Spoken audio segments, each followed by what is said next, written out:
Welcome to Issues That Matter. I'm Cynthia Pooler.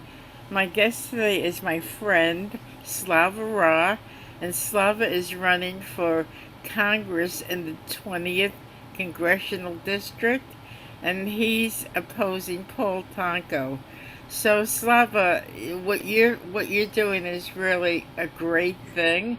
Um, First of all, I got to ask you. You probably learned a lot since you first decided to run, right? Yeah. Overall, do you feel it's been a positive experience? Oh my gosh, it's been a phenomenal experience. I really think that anyone who wants to give it a try definitely should give it a try because you learn so much. You learn about uh, building uh, building a team of volunteers. You learn about um, how to explain issues to people. You learn about how um, what you actually stand for. Like, I had a pretty vague idea around like where I stand on policies, and when the campaign started 2 years ago, and as I worked my way through so many discussions, so many conversations, my views became a lot more nuanced, a lot more precise, and I feel like, yeah, now I can talk about pretty much any issue with a straight face, and I feel like I know what I'm talking about, at least internally. And I think, yeah, that was what yesterday's debate kind of was like. It's like a bunch of questions that you don't expect, you don't know what they're going to be, and they kind of get thrown at you, and you hope that you know the answer to every single one. And I was lucky enough that yesterday. I knew the answer to every single one. I knew where I stood on the issues. I knew where my opponent's weaknesses were, and I thought yesterday was a wonderful debate. So, when did you decide to run for Congress? So I decided to run 2 years ago. It was during the pandemic.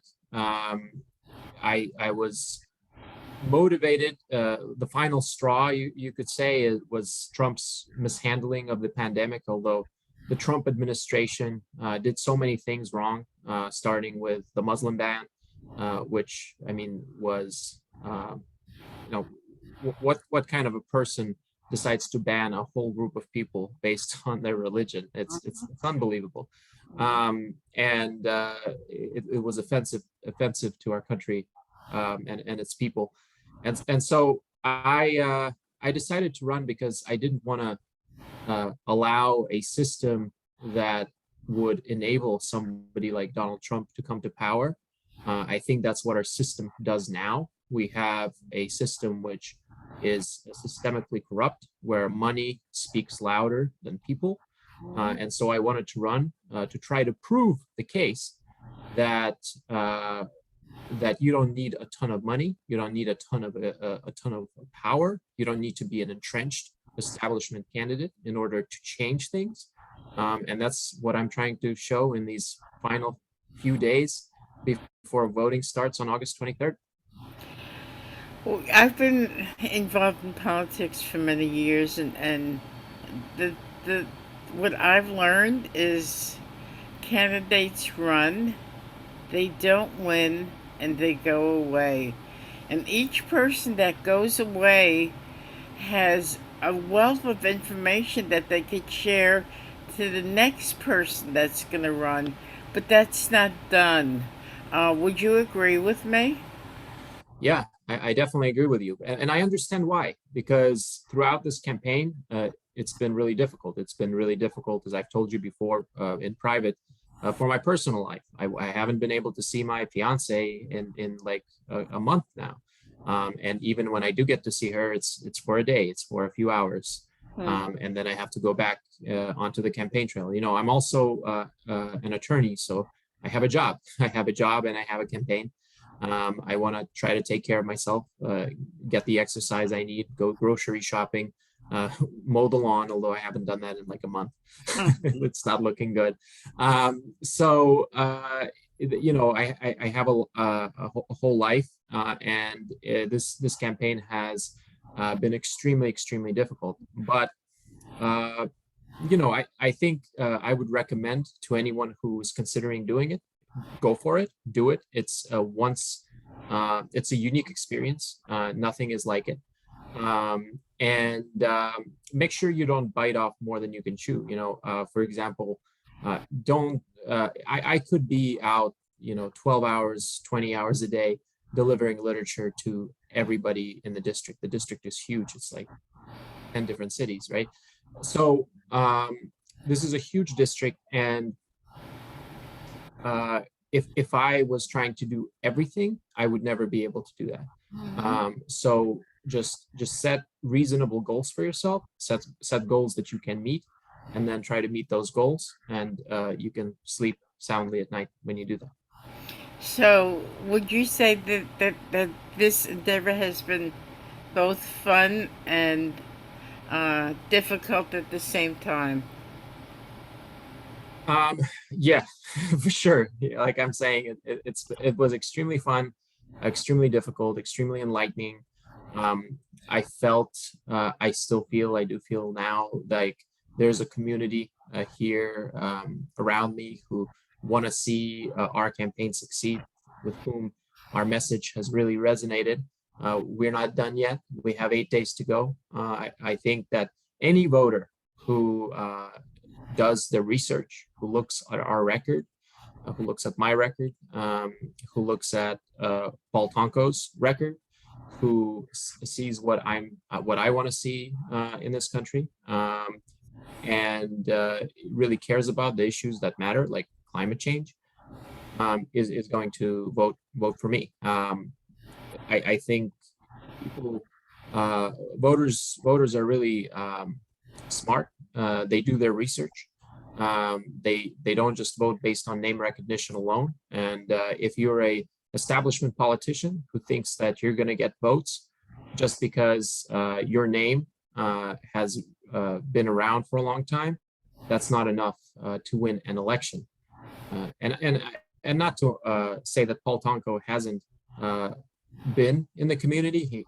He does make a big effort to try to go to events and things like that, but you need more than that. It's not just about going to events. You need to have a legislative record that supports your vision for this country.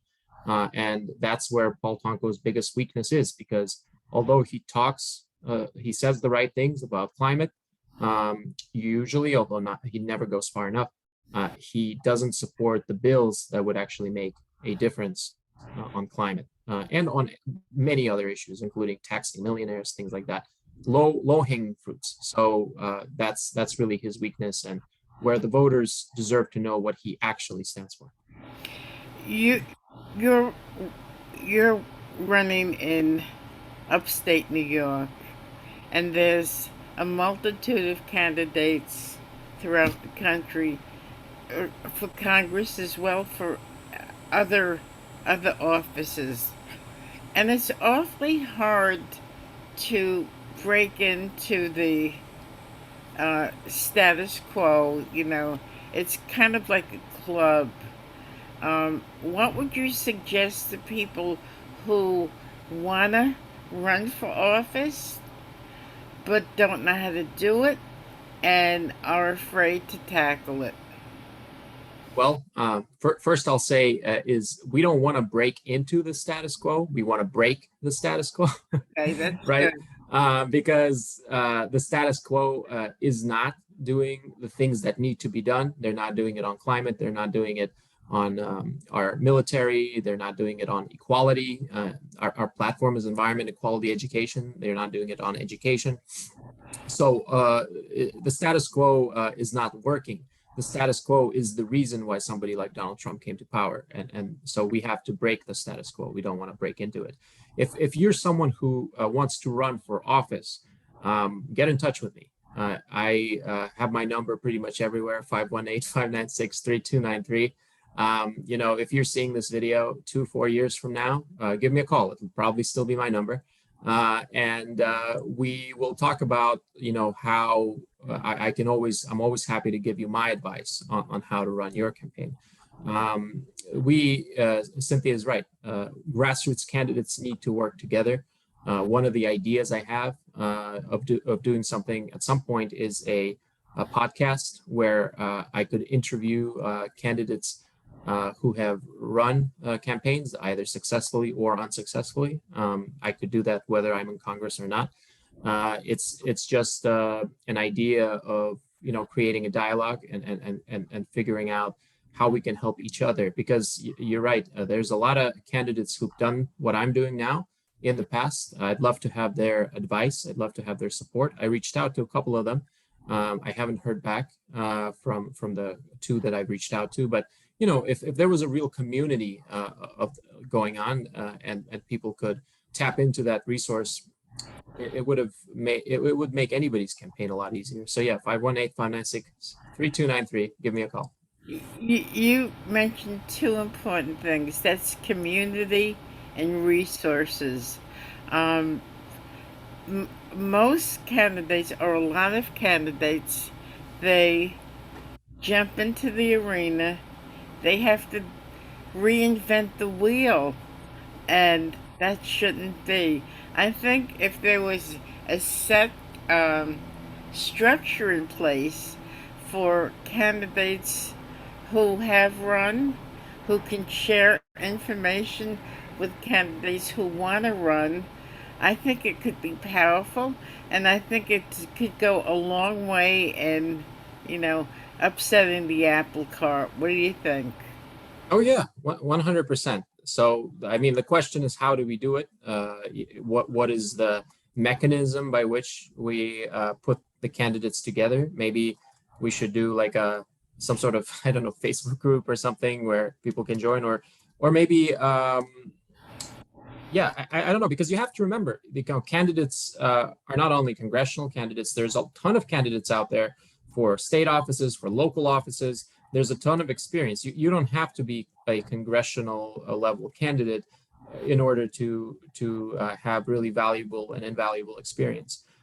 And some of the people who are volunteering with our campaign have that sort of experience. And the way I found them was kind of by accident. It was just, I happened to bump into them, have a cup of coffee with them, and then they became volunteers on the campaign. So having a more structured way of doing that, I think would really go a long way. It just takes some time and some organizing to make that happen. I think a Facebook group would really work. What do you think? Yeah, yeah. After we get off the our little video here, let's you and I create a Facebook page. What would you like to call it? Well, let's wait until after this campaign is over. Now, I can't think about anything else the next 8 days. I'm only allowed to think about the Okay. campaign. So But after that, we'll get together, we'll talk, and sounds then good. we'll create a Facebook Yep, page. sounds You good. know. Let's do it. So it, I'm sure it's been really interesting. Yeah, it's been a phenomenal experience. When you got your name on the ballot, when you got enough signatures to get on the ballot, was that surprising to you? Because it was so difficult to go out and get signatures day after day in the cold and the snow and all kinds of adverse conditions. Um, and when you did make the ballot, how'd you feel?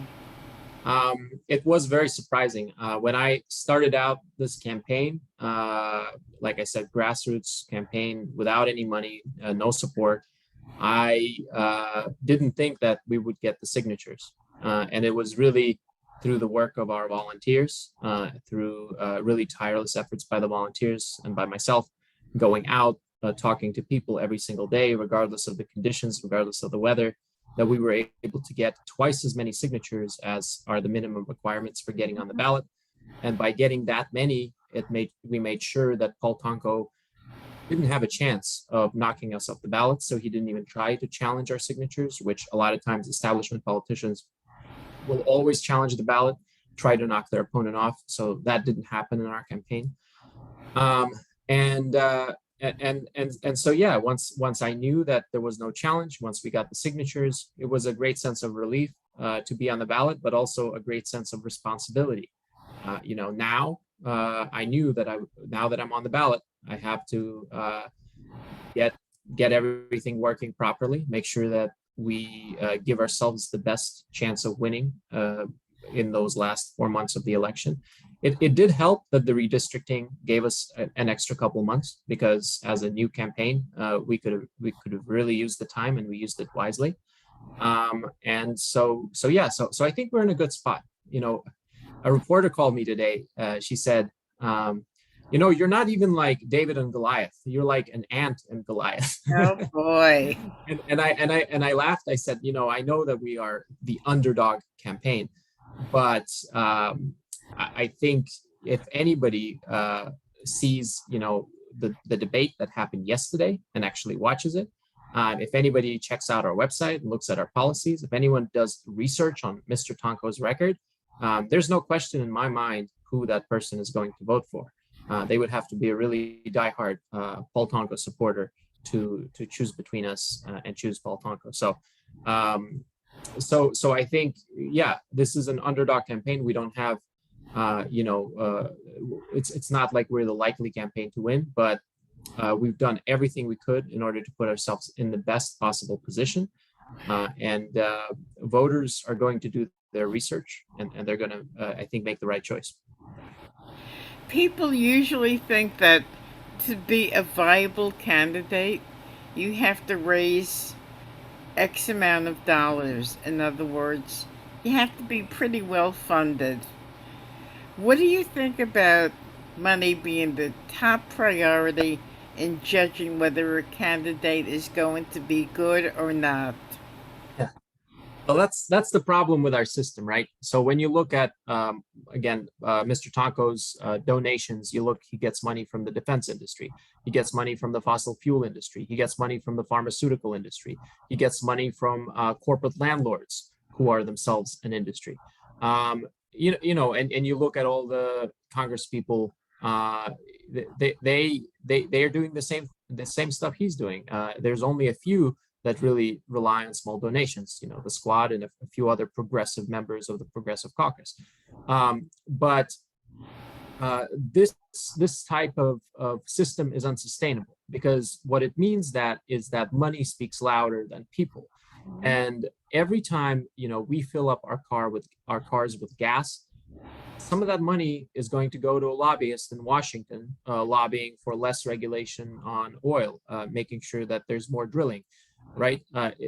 We with one hand will donate to a progressive candidate $10, but then we go to the gas station, fill it up for $60, and the oil companies are making record profits that they donate to their lobbyists. It's a cycle of impropriety, right? So this system is unsustainable, because it means that we'll never be able to get out of a cycle which is creating this existential climate crisis, which is fueling the wars, which is putting the world on a brink of a possible nuclear catastrophe, with so many nuclear armed countries continuing to increase their military budget, in part because the defense industries of these countries have so much influence. So these are really big issues. These are issues that can't be solved just within a single country even. We have to have a global mindset about their solutions. Yeah, I opened up a lot of doors here with my answer, but that's basically how I look at our world and our finance system. I think you hit the nail on the head when you said unsustainable. It's unsustainable. But yet the leadership, like in Congress, I watch my eye on Congress because of all the stuff that's going on. It is unsustainable, but yet they're the leadership is clutching at straws to stay in power, and it can't be like this forever. What do you think ultimately might happen? Yeah, so our country is a gerontocracy right now. We have, if you look at Nancy Pelosi, Joe Biden, Chuck Schumer, the leaders of both houses and the president, they're all, I think, maybe Chuck Schumer isn't above 80, but they're all really from a generation that doesn't understand the changes that are happening in the world right now, the really rapid transformations around our understanding of climate change, around our understanding of social media. And when I say they don't understand, they might understand it from a theoretical perspective, but they don't intimately feel the pain. Let me give you an example. So the student debt crisis is something that's hurting so many people my age. I myself graduated with $250,000 in loans. When Paul Tonko's generation graduated from college, they didn't have those kinds of enormous debt burden. So the loan crisis puts a huge mental strain on people. It's extremely difficult to carry that sort of burden, and in that way, the loan crisis, the student loan crisis, relates to the medical debt crisis, the subprime mortgage crisis, all of these crises of debt and the pain that people feel when they are indebted. So